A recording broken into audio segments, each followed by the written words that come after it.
lagi Shalom. Shalom semuanya, selamat datang kembali. Hari ini minggu keberapa ya? Ketiga, keempat. Ya, kita berkumpul lagi kali ini untuk mengikuti persekutuan doa.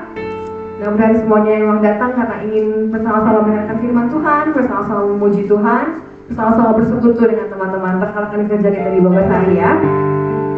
Sebelum kita memulai kegiatan kita pada hari ini, ibadah kita pada hari ini, kita mau berdoa bersama-sama. Semangat semuanya. Bangkit berdiri, boleh teman-teman semua, rekan kita semuanya. Kita mau berdoa bersama-sama. Tuhan Yesus, terima kasih Tuhan untuk kesempatan yang boleh Kau berikan buat kami. Kami ada di sini saat ini Tuhan, kami meluangkan waktu kami dengan kesibukan kami, karena kami rindu ingin mendengarkan firman Tuhan, kami rindu ingin beribadah bersama-sama, berbakti bersama-sama Tuhan.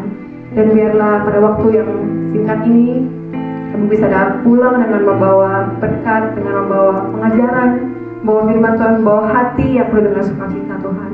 Dan biarlah sepanjang hari ini, rangkaian kegiatan ini berjalan dengan baik dari awal sampai akhir. Juga teman-teman kami Tuhan yang sedang dalam perjalanan juga ke sini, biar Engkau yang boleh melibatkan mereka sampai di sini dengan keadaan yang aman dan dapat beribadah bersama dengan kita bersama-sama. Juga untuk firman Tuhan yang akan kami dengarkan, biarlah kami dapat mendengarkannya dengan baik Tuhan. Kami memulai ibadah kami pada hari ini, biarlah semuanya berjalan sesuai dengan kehendak Tuhan. Terima kasih Tuhan, amin. Kita memuji Tuhan bersama-sama, nyanyikan pujian, bukan memuji Tuhan.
silakan duduk dulu.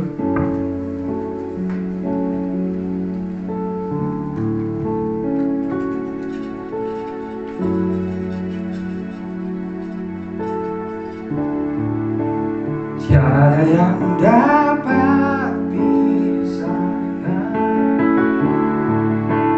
dari terangnya kasih-Mu, Kau hadirkan ketenangan yang tak bisa dunia berikan.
Lagi ya, boleh sama-sama kita. Ya. Tiada yang dapat pisahkan dari terangnya kasih-Mu, Kau hadirkan ketenangan, yang tak bisa dunia berikan. Kau pegang hidupku, dan Kau hapus kesalahanku, berhargakan pengorbanan yang memberikan keselamatan. Sama-sama. Kau hadir di setiap langkahku, ku aman di dalam hadirat-Mu, Kau buktikan Kau setia.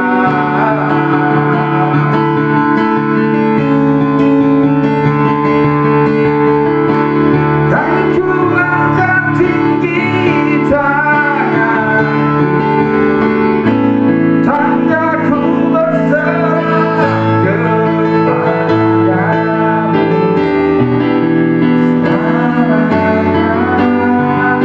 Kau setia.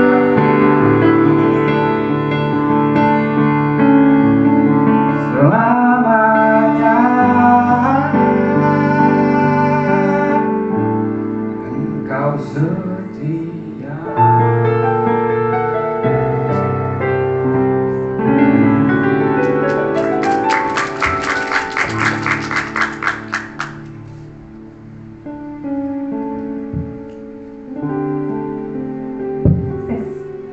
Sebuah pujian yang luar biasa ya, Bapak Ibu semuanya.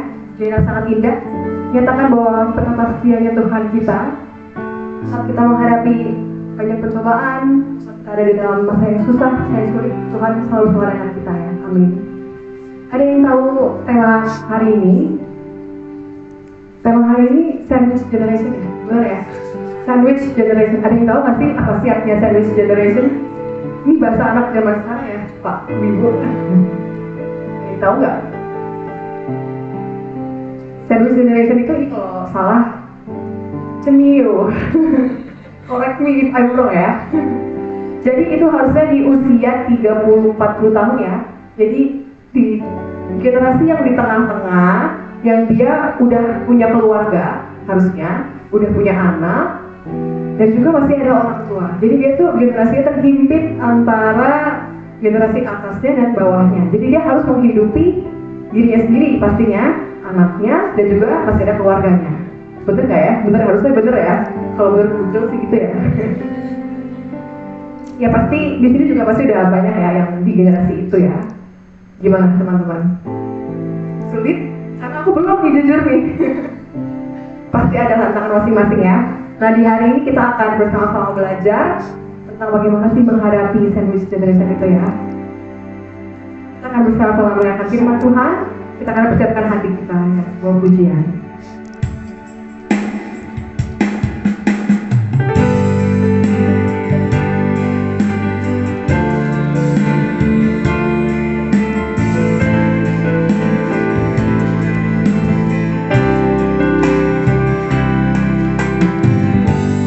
Banyak yang kau perbuat di dalam hidupku,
berdoa. Bapa kami di surga, kami bersyukur kepadamu untuk kasih-Mu yang begitu besar kepada kami di dalam Kristus anak-Mu yang terkasih. Olehnya kami diselamatkan, diampuni, bahkan terus diproses untuk semakin serupa dengannya. Terima kasih untuk kasih-Mu itu. Biarlah kami terus belajar bersyukur, bersuka cita atas kasih-Mu yang tak terbatas yang Kau nyatakan kepada kami. Kami juga bersyukur siang hari ini Engkau memberikan waktu bersama-sama kami bersekutu, menikmati Engkau, memuji-Mu, dan juga akan mendengarkan sapaan firman-Mu. Biarlah Roh-Mu yang kudus menguasai hati dan pikiran kami, raga kami, agar kami dapat menikmati sapaan firman-Mu ini. Berbicaralah kepada kami, demi Kristus anak-Mu yang tunggal kami berdoa. Amin. Oke, Shalom, selamat siang rekan-rekan yang terkasih. Mohon maaf saya di sini posisinya supaya nanti bisa lihat slide ya. Oke, kita akan merenungkan firman Tuhan pada persekutuan siang hari ini. Pertama saya mau munculkan ini dulu. Mungkin sebagian kita ada yang tahu cerita ini. Ini kisahnya terjadi di Lubuk Pakam, Medan. Satu keluarga, kecuali anaknya yang paling kecil yang tidak menjadi korban kecelakaan kereta api. Ya, jadi satu keluarga itu papa, mama, 3 anak laki-laki dan 2 anak perempuan. Jadi anaknya itu sebenarnya ada 6, 3 pria dan 3 wanita, tetapi anak yang paling bungsu nggak ikut bareng mereka. Ceritanya begitu, rekan-rekan. Ceritanya ini, satu keluarga ini pulang dari gereja. Habis pulang dari gereja, pulang lagi ke rumah, ya, ganti-ganti pakaian, rencananya mau ke kota Medan, katanya begitu ya. Dan si bungsu itu tidur siang ceritanya. Dan orang tuanya nggak mau ngebangunin anak yang bungsu untuk ikut bersama dengan mereka pergi ke kota Medan.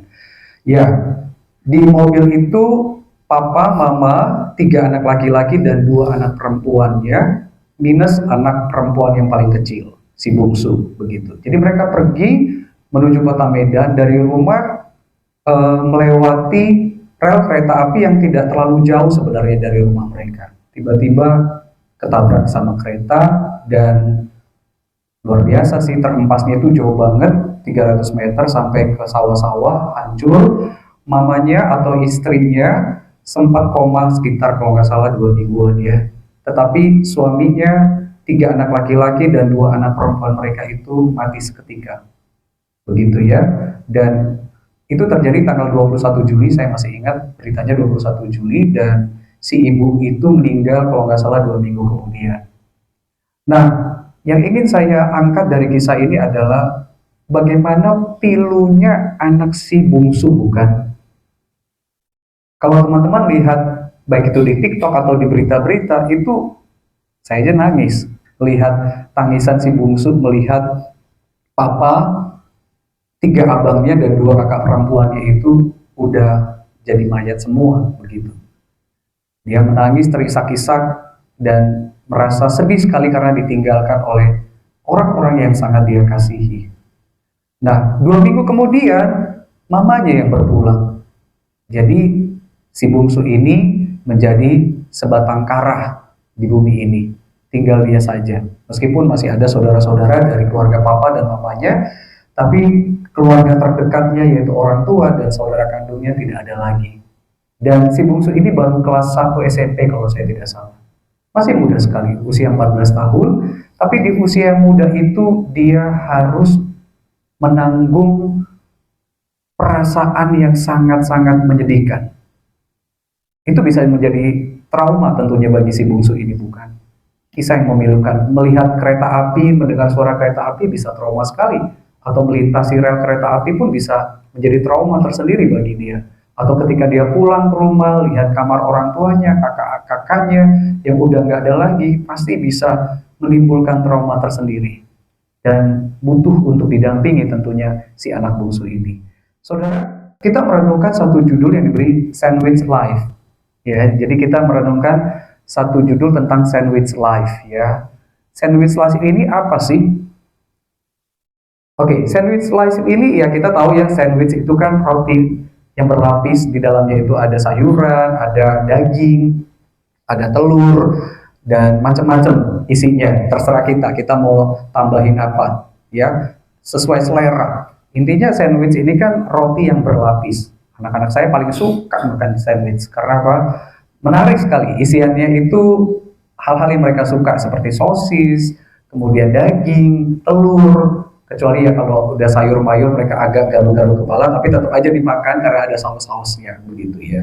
Nah, sandwich life ini berbicara tentang dalam hidup kita itu ternyata ada lapisan-lapisan pergumulan hidup atau yang saya namakan tekanan demi tekanan hidup, rekan-rekan.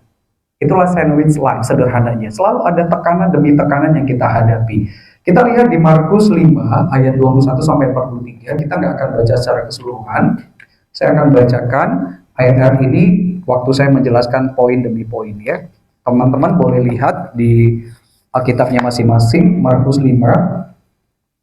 Nah, di dalam Markus 5 ayat 21 sampai 43 ini pun ceritanya seperti sandwich, rekan-rekan. Kenapa saya bilang ceritanya seperti sandwich? Karena di dalam satu perikop ini ada dua orang yang Tuhan Yesus temui yang sedang sama-sama bergumul dengan sakit penyakit, begitu. Pertama, Yesus bertemu dengan Yairus, seorang kepala rumah ibadat atau sinagoge yang ada di daerah Israel Utara, Galilea sana. Dan Yairus ini orang terkenal. Tetapi bukan Yairusnya yang sakit, melainkan anak perempuannya yang sakit. Ya, dan sakitnya itu sudah sangat sekarat. Kemudian setelah Yesus bercakap-cakap dengan Yairus, ya, tiba-tiba di tengah-tengah kerumunan orang banyak ada seorang perempuan yang pendarahan 12 tahun datang. Jadi ini benar-benar kayak sandwich, lapisan. Ada kisah tentang Yairus, tapi di tengah-tengah kisah Yairus itu ada kisah yang lain, yaitu si perempuan ini. Yaitu perempuan yang bukan orang Yahudi, tetapi dia datang ke tengah-tengah kerumunan itu karena mendengar Yesus masuk ke kota di wilayah Galilea itu, dan dia ingin sekali berjumpa dengan Yesus karena dia mendengar berita bahwa Yesus ini adalah tabib yang ajaib, yang sanggup untuk menyembuhkan sakit penyakit apapun. Dan si perempuan ini kita tahu dia pendarahan 12 tahun. Wow, teman-teman yang wanita secara khusus, maaf ya, datang tamunya aja itu cuman berapa hari aja udah sakitnya banget begitu ya. Istri saya juga kalau lagi datang tamunya gitu, wah tahulah ekspresinya kayak gimana, rasa ya kalau dia pasti bilang aduh lagi sakit, ya udah kita udah ngerti, saya udah ngerti begitu ya, maksudnya oh dia lagi kesakitan gitu. Ini 12 tahun loh pendarahannya, dan pasti dia sudah mencari tabib demi tabib untuk menyembuhkannya, namun nggak ketemu juga tabib yang mujarab.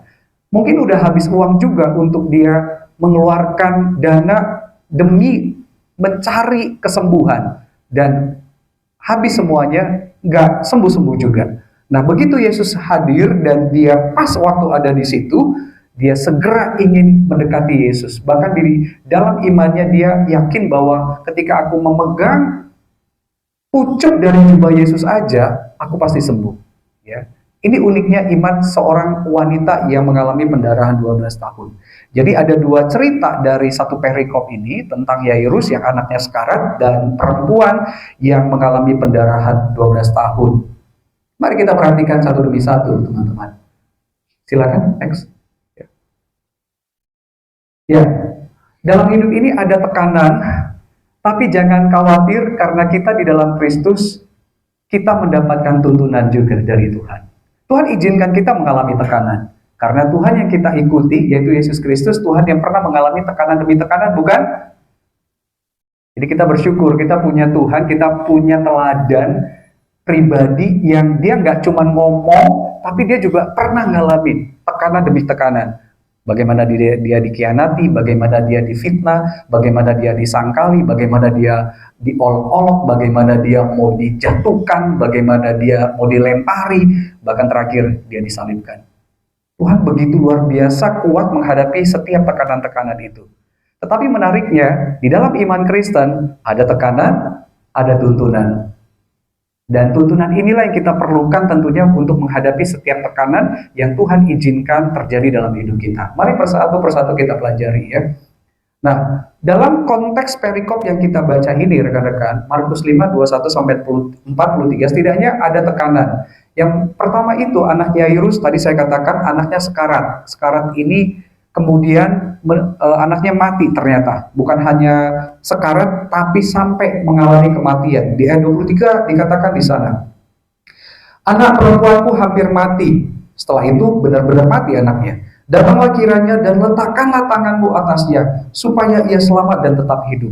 Anda bisa bayangkan seorang pemuka agama yang sangat terkenal di kota itu, di masa itu, datang berjumpa kepada Yesus, bersujud untuk memohonkan pertolongan kepada Tuhan.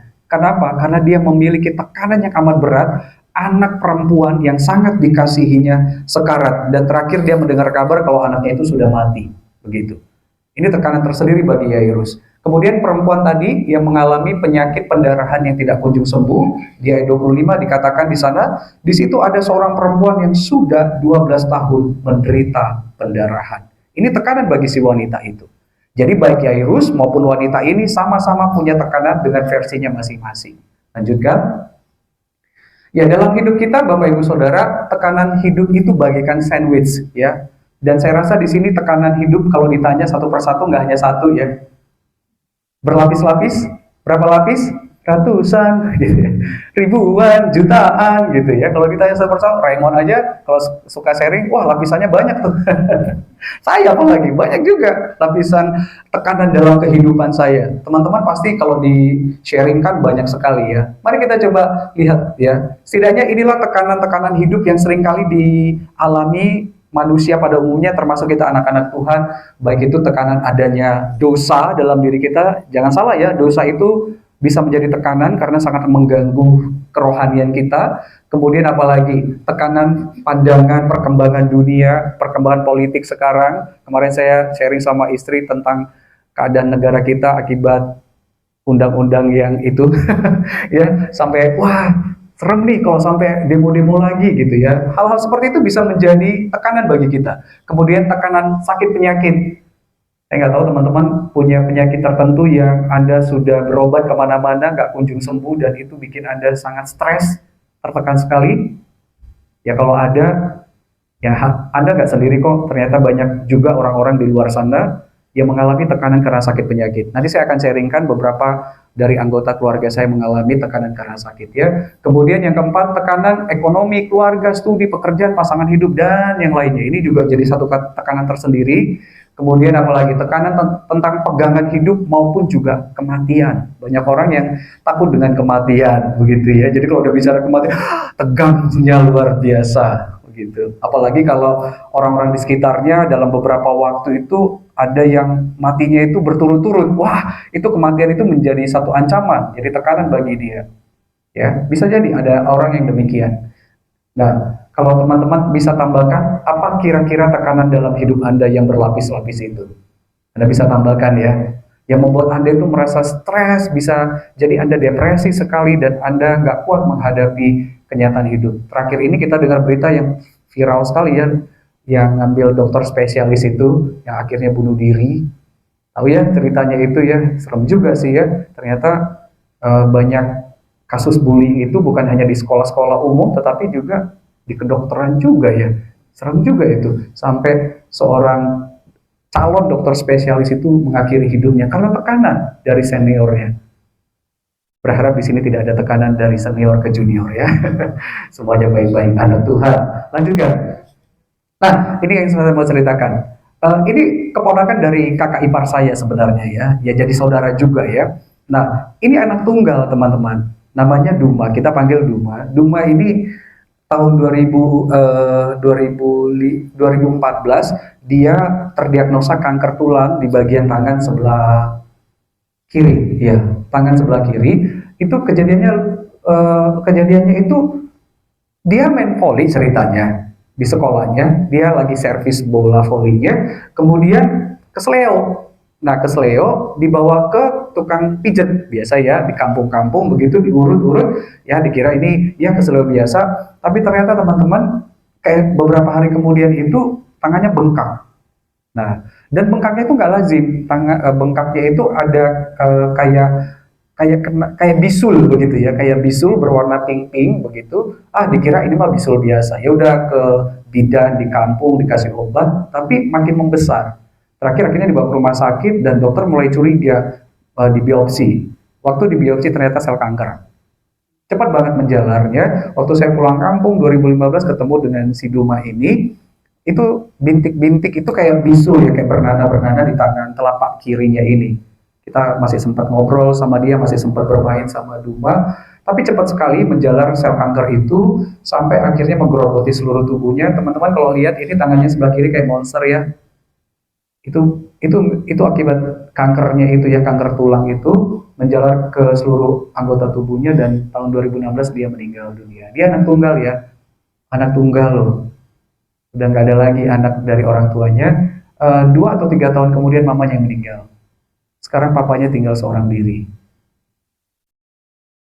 Jadi kalau Anda merasa tekanan hidup Anda itu berat, ternyata di luar sana masih ada yang lebih berat. Jadi tetap belajar untuk bersyukur ya. Kalau kita masih ada kesempatan untuk menjalani hidup yang lebih baik. Ya, Duma terakhir sebelum dia meninggal, dia katakan bahwa saya siap dipanggil Tuhan, dan sebelum dia menghembuskan nafas terakhir, dia kuatin mamanya, dia kuatin semua saudara kami untuk jangan nangis. Tuhan udah mau jemput aku. Ya, itu iman seorang Duma. Ya, jadi dalam hidup kita ini ada tekanan teman-teman yang kita nggak bisa elakkan setiap tekanan itu. Lanjutkan. Nah, tapi bagaimana kita menghadapi setiap tekanan itu menjadi semacam pertanyaan bagi kita. Bagaimana ya supaya saya bisa kuat menghadapi tekanan itu, dan puji Tuhan, Tuhan memberikan kita solusi untuk menghadapi tekanan itu. Kalau ada sandwich life, maka ada sandwich faith. Coba sama-sama katakan ya, ada sandwich life, ada sandwich faith. Menarik, kenapa kok? Emang iman itu berlapis? Nanti saya akan jelaskan kenapa iman itu berlapis-lapis. Jadi ada sandwich life, ada sandwich faith. Nah, kalau kita belajar dari konteks ini, kita akan melihat sandwich faith dari Yairus maupun perempuan yang mengalami pendarahan itu. Jadi tekanan hidup itu bagaikan sandwich. Tetapi tuntunan hidup dari Tuhan pun bagaikan sandwich. Nah, tuntunan itu bicara tentang iman. Mari kita akan pelajari satu persatu. Ternyata iman itu, rekan-rekan, ada 3 aspek yang harus kita pahami. Ini bagaikan lapisan itu tadi ya. Selama ini kita kan kalau ditanya iman itu apa sih? Percaya kepada Tuhan. Percaya itu apa? Ya iman. Iman itu apa? Percaya itu iman. Selalu begitu ya. Jawaban kita terlalu sederhana. Nah, teman-teman, ternyata iman itu yang Tuhan berikan kepada setiap kita anak-anaknya, termasuk Yairus dan perempuan pendarahan itu, iman itu yang pertama berbicara notitia. Ini bahasa Latin. Notitia itu artinya pemahaman, kepercayaan bahwa kita percaya Tuhan itu berkuasa, Tuhan itu berdaulat, Tuhan itu hebat, Tuhan itu tidak ada yang mustahil baginya. Nah, itu yang dimiliki oleh Yairus dan perempuan yang mengalami pendarahan ini. Iman itu kan produk dari Roh Kudus, produk dari Allah yang ditaruh di dalam diri orang-orang pilihannya, termasuk Yairus dan perempuan ini. Kalau kita lihat di ayat 22, iman seorang Yairus yang percaya kepada Tuhan, dia dikatakan di sana, datanglah salah seorang kepala rumah ibadat yang bernama Yairus. Ketika ia melihat Yesus, sujudlah ia di depan kakinya. Kenapa Yairus datang? Karena dia percaya Tuhan Yesus itu Tuhan yang hebat, Tuhan yang berdaulat, Tuhan yang sanggup untuk melakukan perkara yang ajaib. Dan dia percaya akan hal itu. Artinya di dalam notisia dia, di dalam pemahaman dia tahu hanya ini loh Tuhan yang hebat. Nah, si perempuan yang mengalami pendarahan itu, di ayat 27 dikatakan demikian.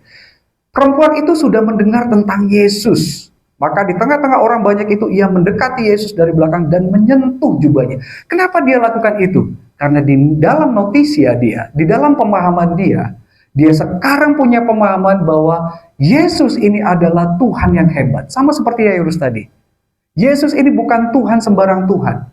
Bukan pribadi sembarang pribadi. Ini orang yang sangat spesial. Ini orang yang berkuasa berdaulat. Bahkan sampai dikatakan, memegang pucuk jubahnya saja aku bisa sembuh. Saking begitu percayanya si perempuan ini terhadap Yesus yang berkuasa itu, teman-teman.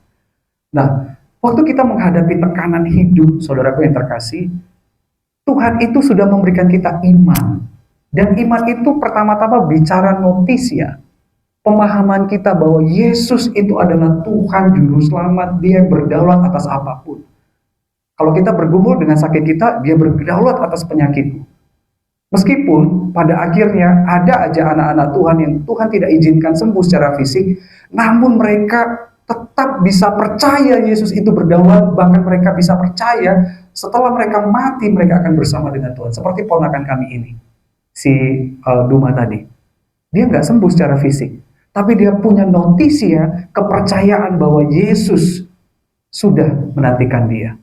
Yesus menyediakan tempat yang terindah bagi dia di Firdaus itu.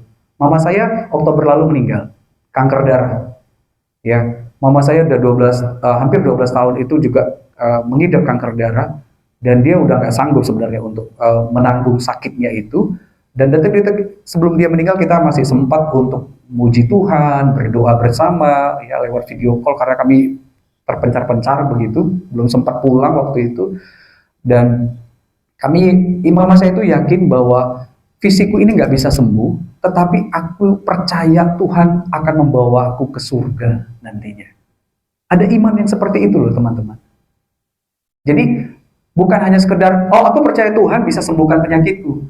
Tapi kalaupun Tuhan izinkan aku tidak sembuh, dan justru lewat sakitku ini Tuhan bawa aku kembali kepada Dia, aku pun tetap percaya kepada Dia.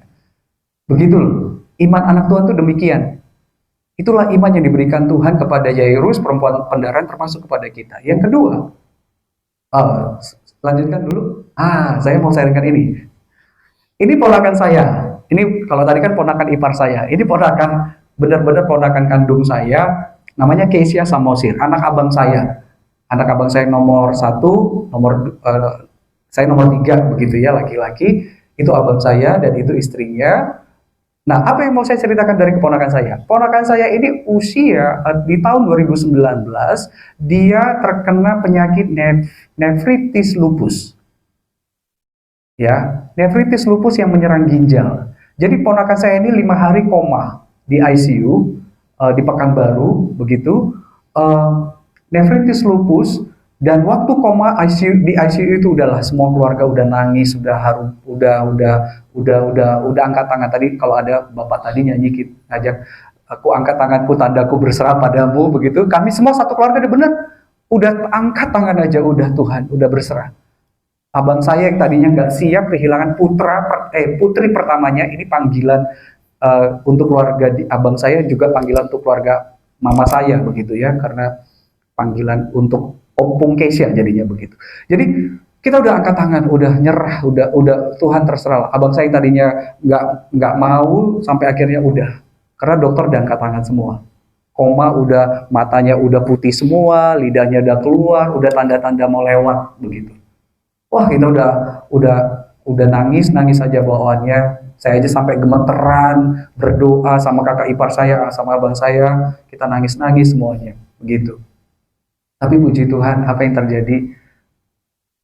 Tuhan melakukan mujizat yang luar biasa.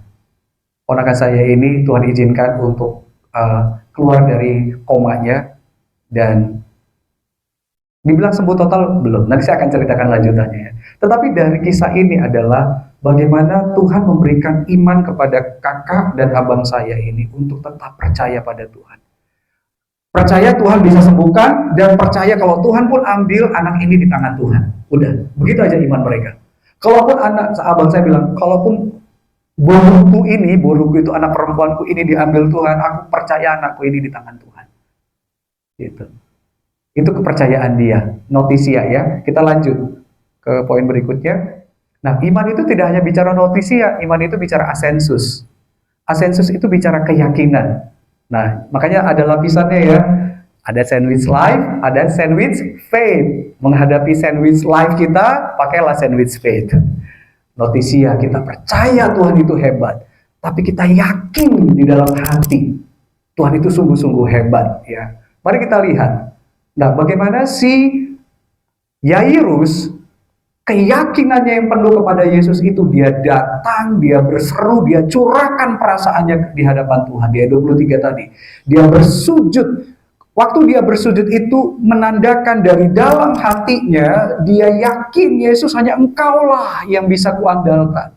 Dan dia percayakan, dia serahkan itu sama Tuhan. Kemudian si perempuan pendarahan itu, dia 33 dikatakan perempuan itu yang menjadi takut dan gemetar ketika mengetahui apa yang telah terjadi atas dirinya, tampil dan sujud di depan Yesus.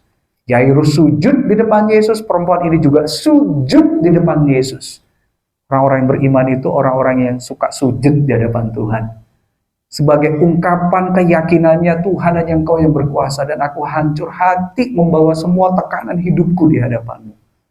Itu yang dilakukan Yairus, itu yang dilakukan perempuan pendarahan itu. Iman yang Anda dan saya miliki, yang Tuhan berikan itu, iman yang akan selalu menggerakkan kita untuk datang bersujud, meyakini bahwa hanya Tuhan yang berdaulat dan hanya kepadanya kita bisa hancur hati. Kita nggak bisa andalkan siapapun di dunia ini ya. Kalau kita andalkan dokter karena sakit, oke, tetapi bukan dokter itu yang menjadi Tuhan dalam hidup kita. Bukan pasangan kita, bukan sahabat karib kita, bukan orang tua kita, bahkan bukan uang kita, bukan jabatan kita, tapi hanya Yesus, Tuhan kita. Itulah iman dalam menghadapi tekanan. Lanjutkan.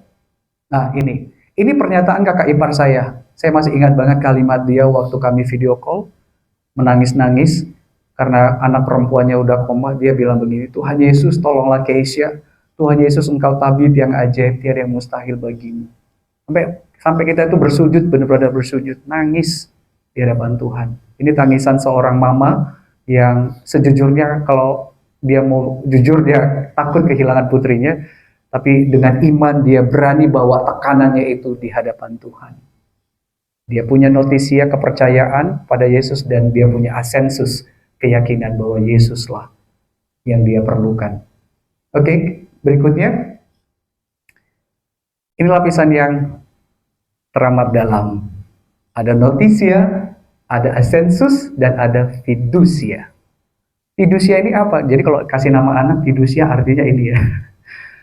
Iman itu sampai ke level yang paling dasar, yaitu menyerahkan, mempercayakan. Bukan hanya percaya saja, tapi sampai mempercayakan. Artinya kuserahkan semuanya di dalam Tuhan. Itulah fidusia. Kalau kita cuma percaya, tapi nggak sampai ke level mempercayakan, menyerahkan di dalam Tuhan, itu belum beriman.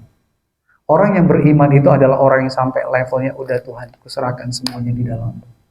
Biarlah kehendak-Mu yang jadi. Seperti perkataan Yesus, Tuhan kita bukan kepada Bapa, kehendak-Mu yang jadi, bukan kehendak-Mu. Kita pun akan dibentuk seperti Yesus. Sampai menghadapi sekeras apapun tekanan hidup kita, biarlah kehendak-Mu yang terjadi ya Bapa, bukan kehendak-Ku. Kita lihat ya, Yesus tekanannya luar biasa kan waktu di Taman Getsemani, sampai dikatakan peluhnya itu berubah menjadi darah, saking depresinya Tuhan kita itu menghadapi cawan pahit itu, rekan-rekan.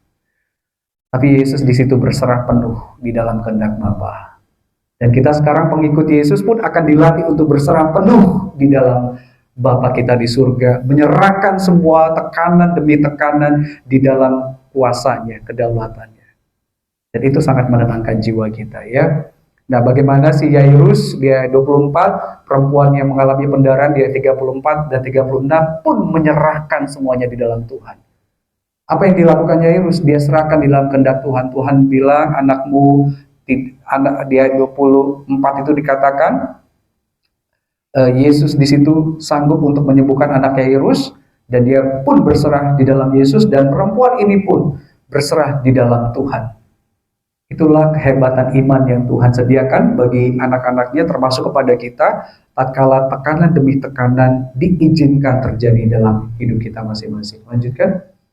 Nah, ini fase yang dialami ponakan saya dari usia 13 tahun kena nefritis lupus, dan ini dia sekarang 19 tahun sekarang, bentar lah tahun depan 20 ya kalau nggak salah. Tahun ini 18 maaf. 18 tahun sekarang. Hari ini dia datang dari Pekanbaru ke Jakarta karena dia harus periksa lagi bagaimana keadaan lupusnya, dan dia kan dari anak-anak mau masuk dewasa ganti dokter. Kira-kira begitu ya. Jadi dokternya ada di RSCM, dan begini, akibat lupusnya ini teman-teman, ponakan saya ini mengalami banyak sekali yang namanya perubahan dalam tubuhnya. Dia sempat moon phase karena dia harus minum steroid begitu ya. Kemudian dia yang tadinya sekolah formal jadi non formal karena dia udah nggak bisa lagi ngikutin sekolah formal. Dia mengalami katarak di usia dini, jadi dia udah operasi katarak bagian kiri dan kanan, bentar lagi mau dioperasi. Dan dia datang ke Jakarta untuk ngecek lupusnya, bagaimana keadaan lupusnya di ginjalnya, plus pinggul, sungguh, saya ingat-ingat dulu, pinggul kiri atau kanannya ponakan saya, pinggul kirinya itu udah kropos, jadi dia osteoporosis dini. Ya, dia ngalami osteoporosis dini gitu ya, karena obat-obatan tentunya. Jadi dia yang tadinya jalannya biasa, sekarang pincang. Nah itu, sekarang kemana-mana dia pakai tongkat, ya. Dan ponakan saya ini nggak boleh kena matahari ya, nggak boleh langsung kena paparan matahari, harus pakai jaket, pakai hoodie begitu. Kalau kita jalan-jalan siang hari itu dia di dalam mobil aja pakai hoodie, nggak boleh langsung kena sinar matahari, atau minimal pakai payung ya. Dan dia lagi datang karena rencana juga mau dioperasi, kakinya mau dikasih penyangga supaya dia bisa jalan normal lagi. Begitu. Jadi banyak sekali tekanan demi tekanan yang dia hadapi, yang tadinya dia sangat tidak pede, dia ini sangat iba diri banget karena apa? Orangnya cantik, ponakan saya. Tapi dia merasa kayak nggak berarti hidupnya. Penyakit lupus itu mengganggu sekali kehidupannya. Tapi puji Tuhannya, abang, kakak saya, keluarga kami itu selalu support ponakan kami ini, dan dia punya talenta yang luar biasa yang Tuhan berikan. Dia suka main piano. Jadi jago banget main piano, begitu ya. Itu kayak penghiburan bagi dia. Dia sekarang melayani di gereja dalam bermusik, gitu ya. Jadi tekanannya luar biasa dalam hidupnya yang masih muda. Yang kalau saya di posisi dia, jangan-jangan saya nggak sanggup sebenarnya. Tapi ponakan saya ini diberikan iman oleh Tuhan untuk dia bisa hadapi tekanan demi tekanan itu, rekan-rekan ya. Dan pernah saya ngobrol sama ponakan saya ini, dia pernah bilang begini, Uda, panggil saya Uda ya, Om, saya hanya bisa nerima kalau Tuhan izinkan saya begini, ya sudah saya harus terima. Ya udahlah, saya harus jalani satu demi satu begitu. Saya harus belajar bersyukur, menikmatinya. Wow, berarti dia bukan hanya notisia ya, tidak hanya asensus, tapi sampai ke fidusia. Berserah aja sama Tuhan, dijalani satu demi satu, begitu. Nah, teman-teman, saya tidak tahu tekanan hidup Anda seperti apa. Sekali lagi, pasti ada, pasti banyak. Saya mau kasih semacam latihan untuk Anda, silakan. Latihan ini baik sekali, lanjutkan aja, lewatkan. Nah, ini latihan rohani yang sangat baik ketika kita menghadapi berbagai macam sandwich life atau lapisan-lapisan tekanan dalam hidup kita. Saya kutip ini dari seorang hamba Tuhan yang bernama Peter Scazzero. Kalau teman-teman suka baca buku, beli bukunya, keren banget. Bukunya tentang emotionally healthy leader ya, emotionally healthy spiritual, bagus banget. Ini seorang yang tekanan hidupnya banyak banget. Dia seorang gembala dalam gerejanya. Tekanannya seabrek-abrek begitu, dan dia stres banget, sempat mau pisahan dengan istrinya juga saking banyaknya tekanan begitu, banyaknya tuntutan, depresi, sampai akhirnya mereka datang ke konselor untuk konseling, dan oleh konselor itu mereka ditolong supaya diselamatkan rumah tangganya dan pelayanannya. Dan setelah itu mereka dilatih untuk melakukan ini, yaitu memperlambat tempo. Teman-teman, kita harus sadar ya, di Jakarta kita super sibuk, banyak tekanan, banyak tuntutan. Teman-teman juga mungkin di perusahaan ini banyak hal yang harus kerjakan. Tapi hal ini baik sekali untuk harus kita latih, memperlambat tempo.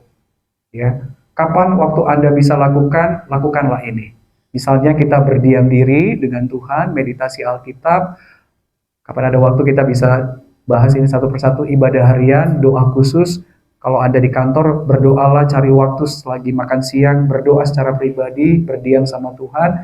Pada malam hari Anda bisa lakukan eksamen, ini indah sekali.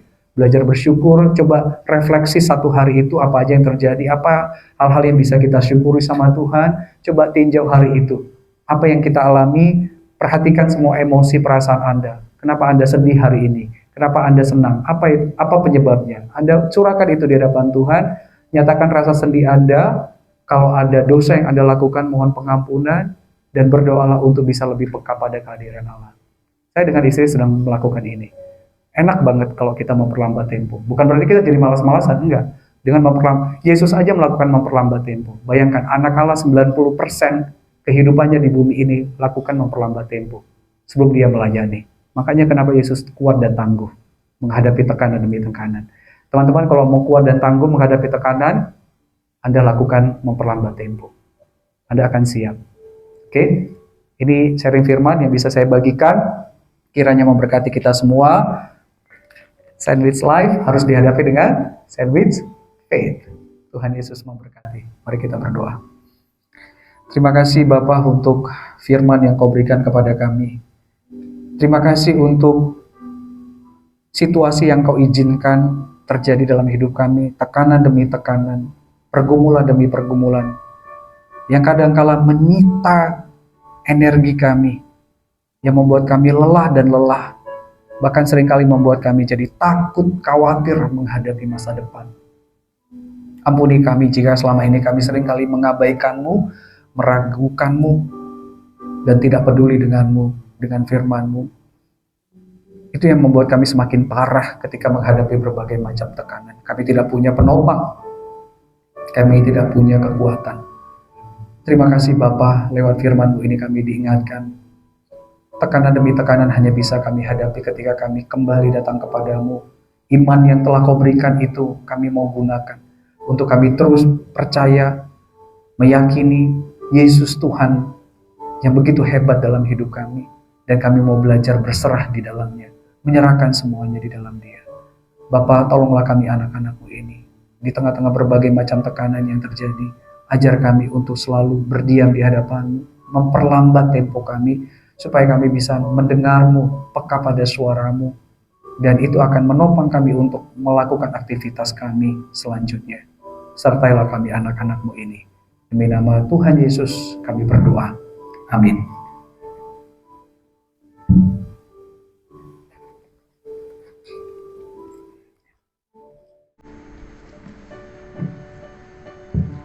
Amin. Jadi untuk menghadapi sandwich life, kita membutuhkan sandwich faith. Ya, terima kasih untuk firman Tuhan yang disampaikan. Sekarang kita mau baca pengumuman dulu. Terima kasih atas pelayanan Bapak Pendeta Antoni Samosir untuk firman Tuhan yang disampaikan pada hari ini. Berikutnya, ada doa bersama diadakan hari Rabu tanggal 11 September 2024 jam 12.40 di ruang meeting internal audit gedung segitiga biru lantai 4. Nah, yang tidak bisa join secara onsite bisa ikut melalui Zoom yang linknya ada di WA group ya. Oke, next. Nah, kemudian untuk PD berikutnya bulan depan hari Jumat tanggal 13 September dengan tema Roh Kudus Sang Penolong Sejati. Firman Tuhan disampaikan oleh Pendeta Christopher Tapiheru. Dan semua? Oke. Sekarang kita akan mengakhiri ibadah kita pada hari ini. Kembali mengundang Bapak Pendeta Antoni untuk doa berkat. Mari kita berdiri. Kita akan akhiri persekutuan kita. Bapa di surga, di hadapan-Mu kami menyatakan Engkaulah Allah yang kami sembah di dalam Kristus. Engkaulah Allah yang sangat kami perlukan dalam hidup kami. Menghadapi setiap keadaan hidup kami, hanya Engkaulah penolong penopang kami. Kuatkan kami untuk selalu berjalan di dalam kebenaran-Mu. Mari saudara yang dikasihi Tuhan, kita kembali ke aktivitas kita masing-masing dan kita terima berkat dari Allah kita. Tuhan memberkati engkau dan melindungi engkau. Tuhan menyinari engkau dengan wajah-Nya dan memberi engkau kasih karunia. Tuhan menghadapkan wajah-Nya kepadamu dan memberi engkau damai sejahtera dari sekarang sampai Kristus datang kali kedua, bahkan sampai selama-lamanya. Amin. Silakan duduk. Ibadah kita pada hari ini sudah selesai. Habis ini kita akan ada foto-foto lagi. Jadi habis ini pesan teduh kita akan foto bersama.